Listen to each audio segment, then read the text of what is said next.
Hello and welcome to the Craft Beer Corner.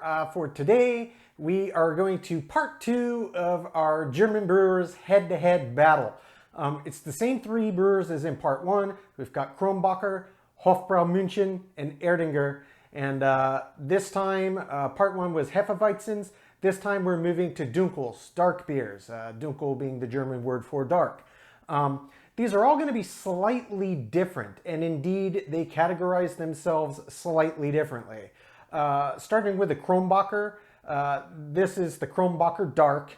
They categorize it as Schwarzbier, which literally translates to black beer. 4.7% ABV on this one. Founded again in 1803 out of Kreuztal, Germany. Number two is the Hofbrau Münchens. This is their Hofbrau Dunkel. This is a Munich Dunkel, Munich Dark, 5.5% ABV on this one. Again, they're based out of München, that's Munich, down in Bavaria. This is the oldest brewery by a substantial margin, been operating since 1589. And third and finally, we go to Erdinger. This is the Erdinger Dunkel, and they categorize this as a Dunkelweizen. 5.3% ABV on this one. They are based out of Erding, Germany, founded in 1886. So we've got the three entrants for part two. Hofbrau was victor in part one. Let's put on the gloves and get them in the ring and see who takes the crown on the dark bout. Without further ado, we'll get it kicked off. Kronbacher Dunkel.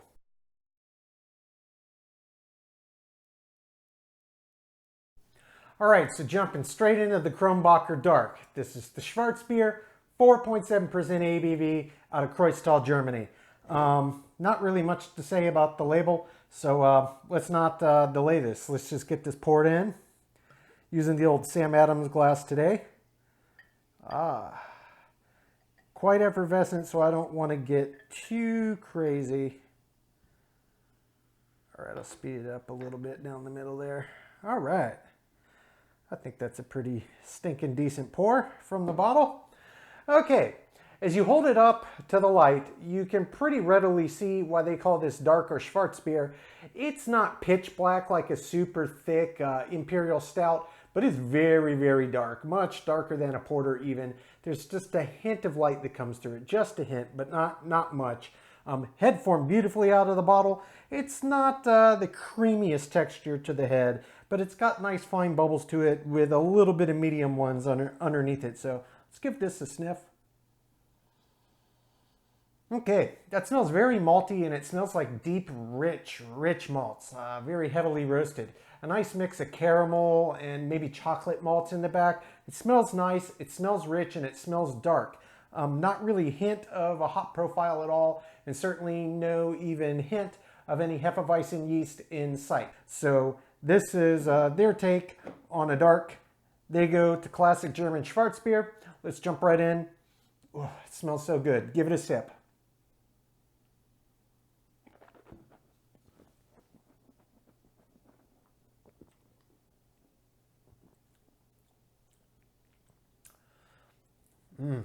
Oh, that's very nice.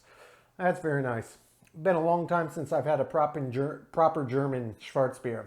It's very, very good. Malt is the star of this beer style. It all comes down to the malt. Everything gets out of the way. No yeast really to impart much in the way of noticeable flavors. Really no presence of hops per se. Obviously they're in there, but it's very background. The malt bill is the star of this beer style, and indeed of this offering from Kronbacher. It's not as heavy and thick as you might think.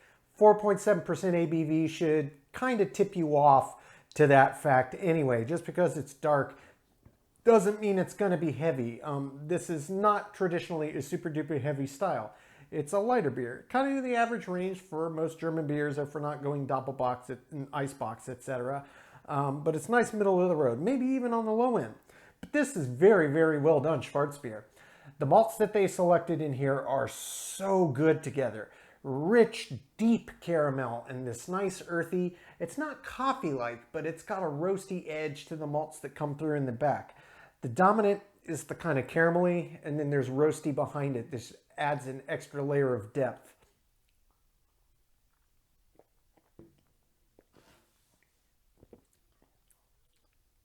Body-wise, it's medium. Mouthfeel, it's not viscous, but it's weighty.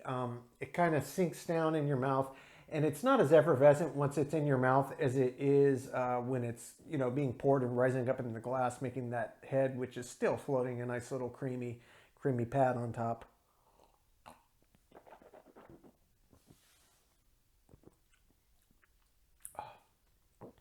It's just such an enjoyable beer. It's such a great beer style.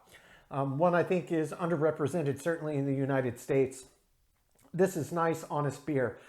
This is almost, obviously it's not a stout, but the flavor profile is not dissimilar to, say, what an Irish stout would present, an average Irish stout. The flavor profile is very similar, and it's due to the fact that they're making the malt the star. The malt is the hero.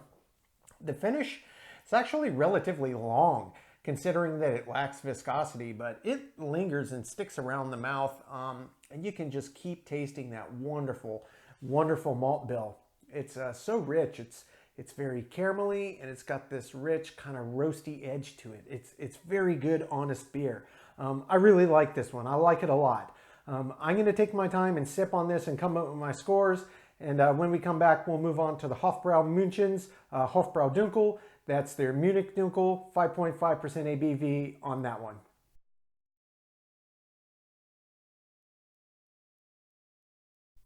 All right, now moving on to our second beer of this part 2 dark German head-to-head battle.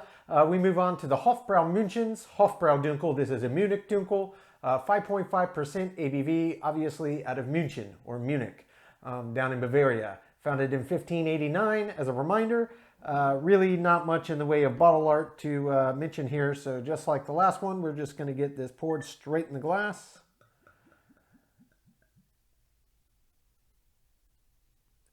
It's nicely effervescent. You'll notice right away, compared to the Schwarzbier, this is much, much lighter. This looks more akin to, say, a brown ale in terms of depth of color.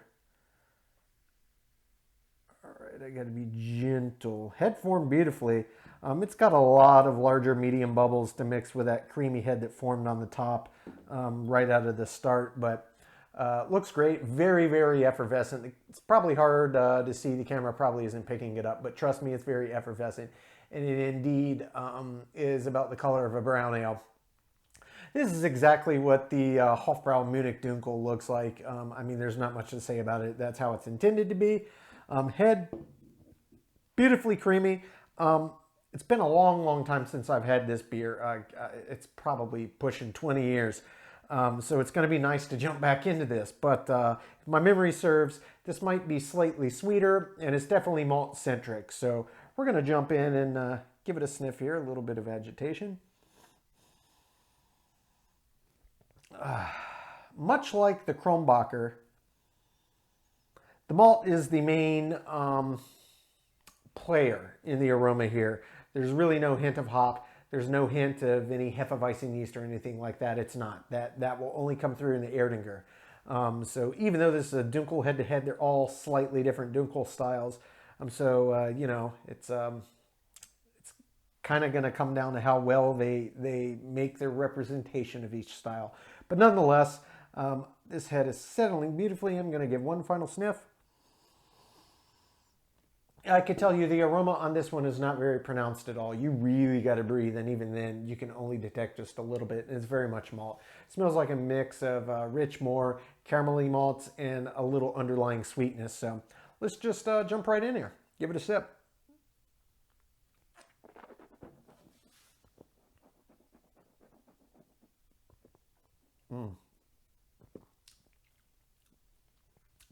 Oh, yeah, has been a long time. This beer actually puts me in mind of Oktoberfest beers. It's got that kind of same quality. A little bit of sweetness, a little bit of bitter, but heavily malted. Now, to be fair, that comment is not directly related to how the German brewers brew Oktoberfest beer. Theirs aren't really dark, caramelly malty like this. In general, it's a lighter, kind of straw pale yellow color, and it's much more bitter forward. What we brew over here is kind of what the Germans made for the American market, the sweeter, more malt centric and less bitter edge. But this to me tastes very strikingly like an American interpretation of a German Oktoberfest, and that's no knock on it. That's how the style actually does taste, and it's a completely different style to the Germans. So we're going to jump in, explore a little body and mouthfeel and finish here.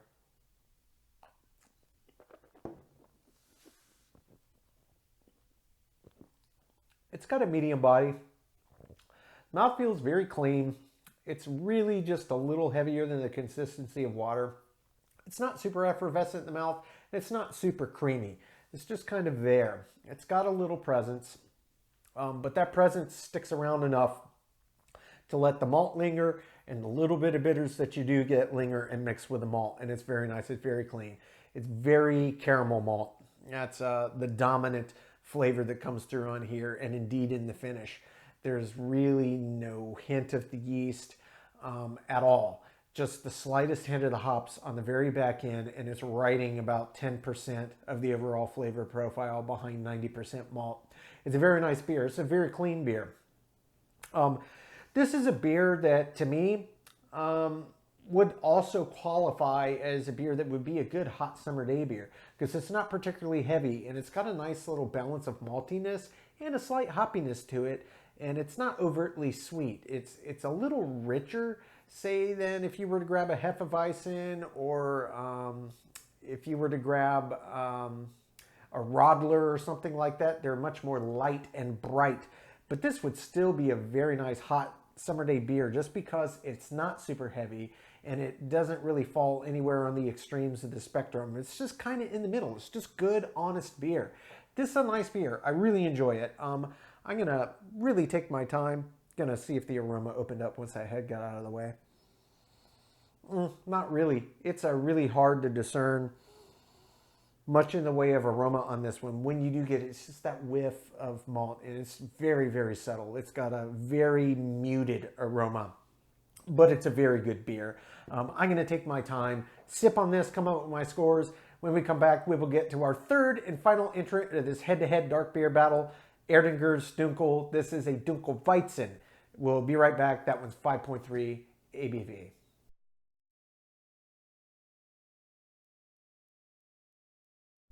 All right, now moving on to our third and final beer of this dark beer head-to-head battle. We get to the Erdinger. This is their Dunkel. It's a Dunkelweizen. This is a dark version of a Hefeweizen. 5.3% on this one. Again, they are out of Erding, Germany. Founded in 1886, so the youngest of the brewers. Nonetheless, yet again, not particularly interesting labels, so not much to talk about or show there. Let's go ahead and get this poured into the glass. Okay. Quite effervescent. I don't want the head to get out of control. It's already formed nicely, so I'm trying to be pretty gentle here to get the last of this in so it doesn't bloom up too heavily. Okay. All right, that looks pretty solid. Yeah, that made a nice head. Okay, well done. All right. So, holding this one up, it does indeed look cloudy, much akin to a standard Hefeweizen, only it is obviously dark. Looking at the head, it did form quite nicely. Nice kind of creamy tight bubbles on there. It does look like there's quite a lot of activity in a breakdown. There's a little bit of medium bubble activity, so it's going to go pretty quickly, but it's holding nicely. Give it a sniff. Okay, this is another one that doesn't have a super pronounced aroma. What I can smell is predominantly malts. It smells quite caramelly. I'm not really picking up a ton of the Hefeweizen yeast kind of clovey accent that comes through. There's a little bit of a slight fruitiness, but it's not like standard banana, etc., like you often get with a Hefe. But nonetheless, it smells quite nice.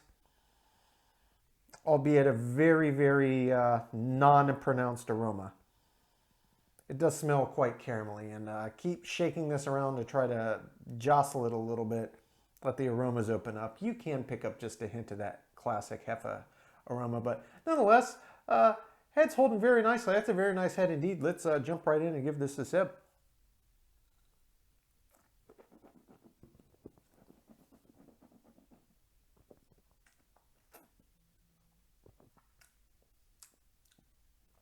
Okay, so this is not as flavor forward as a Hefeweizen, and it's kind of hard to describe what this tastes like, really. It's not a super pronounced flavor either. It's kind of muted, a little bit of caramelly, and maybe has like this kind of graham crackery flavor to it. It's not a strong beer. The flavor is not very, very strong. And the malts, as deeply roasted as they are and sitting at 5.3%, I really expected this to have a bigger punch flavor-wise. It really doesn't.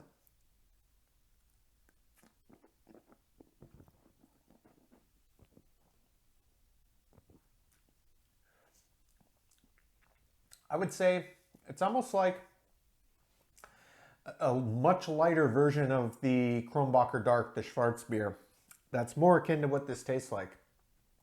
Don't really get any hint of the classic Hefeweizen yeast flavor characteristics that come through. It's a very, very mild beer. This is a very, very mild beer. It's good. It's very, very good. It just doesn't have a very pronounced flavor. That's the overwhelming sense I'm getting from this. I'm going to jump in and check out the body.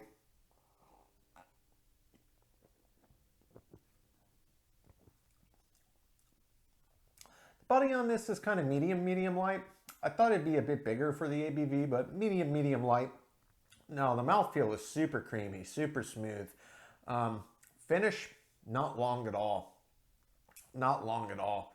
I mean, just a couple of seconds and it's gone. Just like the slightest hint of a lingering caramel, and then that's out of the way and gone. Not a bad beer, but aroma and flavor-wise, it is not anywhere near as in your face or on the same playing field as the Kronbacher and the Hofbraumunchen. This is a very subdued beer. It's a good beer. This is one you could enjoy pretty much at any time without it being overwhelming, but compared to the other two, it's a completely different game for trying to compare these beers to themselves. This just doesn't have enough presence to really compete. But nonetheless, I will take my time, go through this, come up with my scores, and we'll come back and go through all three top to bottom.